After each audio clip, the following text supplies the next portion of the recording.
fa le mitrifanao isika fantatra ny tsy maintsy fifarany. Afaka miantso ny président Tsirana, président Zafy, afaka miantso ny président Ratsiraka ny filoham-pirenena Hery Rajaonarimampianina, afaka miantso an'Andriamatora Valomanana hoe nanahoana tamin'ny ianao niongana tamin'ny folo Andriamato Zafy Albert ny tratry ny empêchement, mbola nifikitra ihany izy tamin'ny 12 fa efa vita. So ihany moa izany fa nalala hoe rehefa tsy mety dia alao mipetraka, dia mipetraka izy dio, petraka soma tsara milamina tsisy manahirana.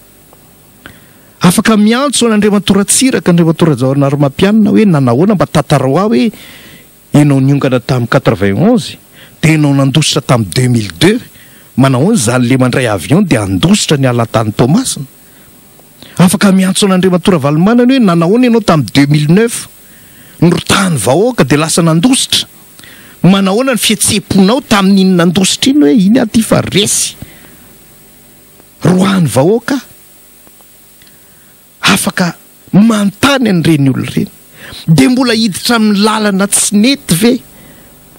Tsy mora tamin'Andriamato Zafy Albert zany tratra ny empêchement zany.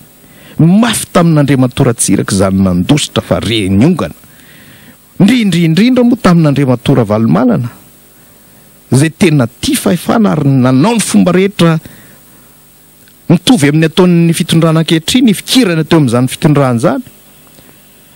Fa rehefa hoe nandrehitra afo ianao ka mainy ny afo natsanganao, bediny vahoaka, dia mitsoka mandositra. Mafy taminy zany. Dia mbola eritreretina hoe idirana ihany ve? Nefa fa ny signal rehetra efa mba miteny hoe okizay, janona. Mijanona fa aza mandroa hoentina tsony fa raha mitrifana ane ka ho accident mahatsiravina io e. Zay no mahatonga antsika amin'ity fotoana ity hiteny fa zon'ny vahoaka ny mba hiadana. Hoy ny ambasady ny fanambaran'ny departement tampanjakana Amerikanina hoe zon'ny vahoaka ny mba hiadana, higioka ny vokatra ara-politika, ny vokatra ara-toekarena ary zany vokatra ara-tsosialiny zany atao hoe demokrasia zany. Demokrasia, ny vahoaka ny tompon'ny fahefana, malalaka ny vahoaka io tsy ampitahorina io vahoaka io, tsy ampitahorina hemorrhague, tsy ampitahorina fonja, tsy ampitahorina anaovana raha matahora, fa ny mpitondra ny tokony atahotra vahoaka, ary mpitondra matahotra vahoaka mahay mipetraka rehefa mirehitra ny jiromena. Fa tsy hoe mpitondra matahotra vahoaka dia mbola voame ampiasa hery na ampitahotra indray. Dikan'izany tsotra, zon'ny vahoaka malagasy ny adana, zon'ny vahoaka ny higioka ny tombotsoa, fa tsy hoe bizina olombitsy akory no heretany vahoaka nyity rehetrarehetra ity. Noho izany raha ho avy ny 1er mai, io ny tokony ho fitaratra arakaraka ny zavatra hitranga amin'ny alatsinainy zao ny ho avy nyity firenena ity. Raha ohatra ny fanjakana ka mamela ny vahoaka hanjaka amin'izany demokrasia zany, higioka an'izany demokrasia zany, ary mahay an'izany mihaino zany ka mahita fa efa mirehitra ny jiromena, raha mahay mitandrina dia ho afaka mora. Fa raha ohatra ny mpitondra fanjakana ka hanao kitoto amin'ny manomboka amin'ny 1er mai io, fantatra ny tsy maintsy fifarany. Hoy ilay andininy faraka amin'ny 30 teo hoe eken'ny fanjakana ny zon'ny mpiasa tsirairay hiaro ny tombotsoany amin'ny alalan'ny hetsika syndikaly. Tsisy na virgule ray na mot ray na teny lettre ray amin'izay diso, fa zay ny ao anatin'ny article 31 ny lalam-panorenana.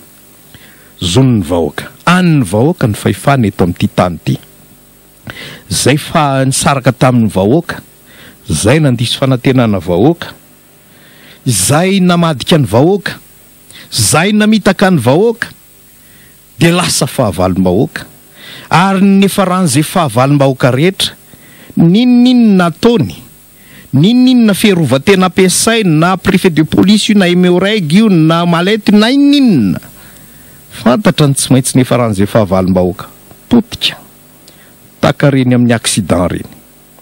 ary eo no mahatonga antsika teny hoe mirehitra ny jiromena zao fahendrena ho an'ny mpitondra manaja zay jiromena zay fa tsy mieritreritra hitaty miatezeram-bahoaka ka tsy miraharaha na obedy ny vahoaka azy.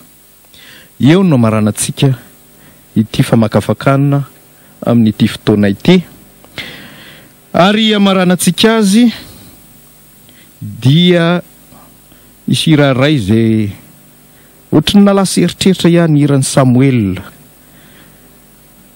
Samuel mandra-mononany fa mahalasa eritreritra.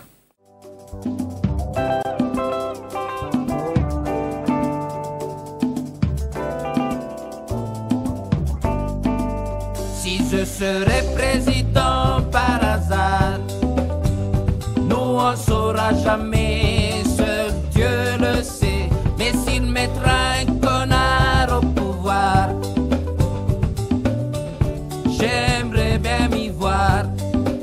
Si je serais président par hasard, nous on saura jamais, seul Dieu le sait. Mais s'il mettra un connard au pouvoir,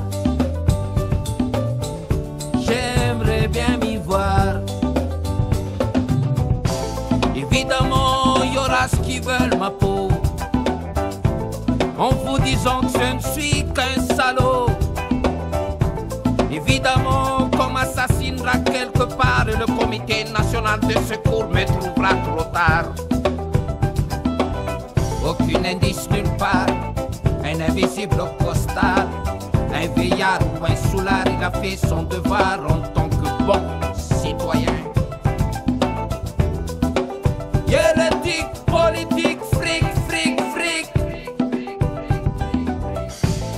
Bientôt j'irai crever,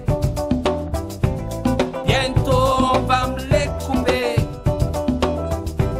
On épuisera d'avance à mes quotas et je n'aurai plus mes droits.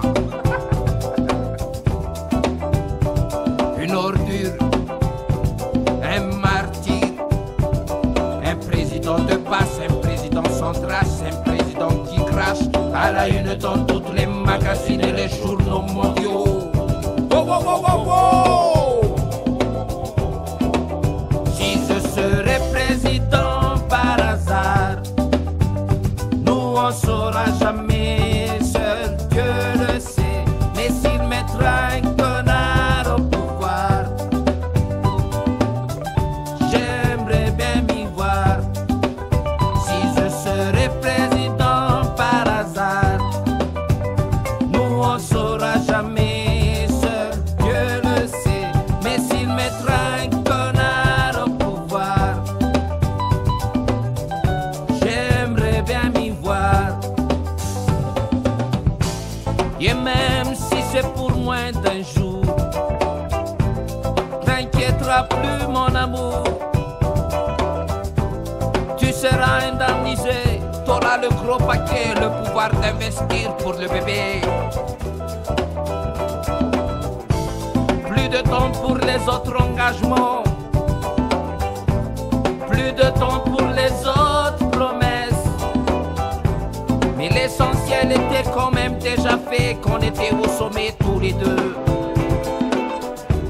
Le monde entier te doit le respect à sa majesté. Si je serais président par hasard, nous on saura jamais, seul Dieu le sait. Mais s'il mettra un connard au pouvoir, j'aimerais bien m'y voir. Si je serais président par hasard, nous on saura jamais, seul Dieu le sait. Mais s'il mettra un connard au pouvoir,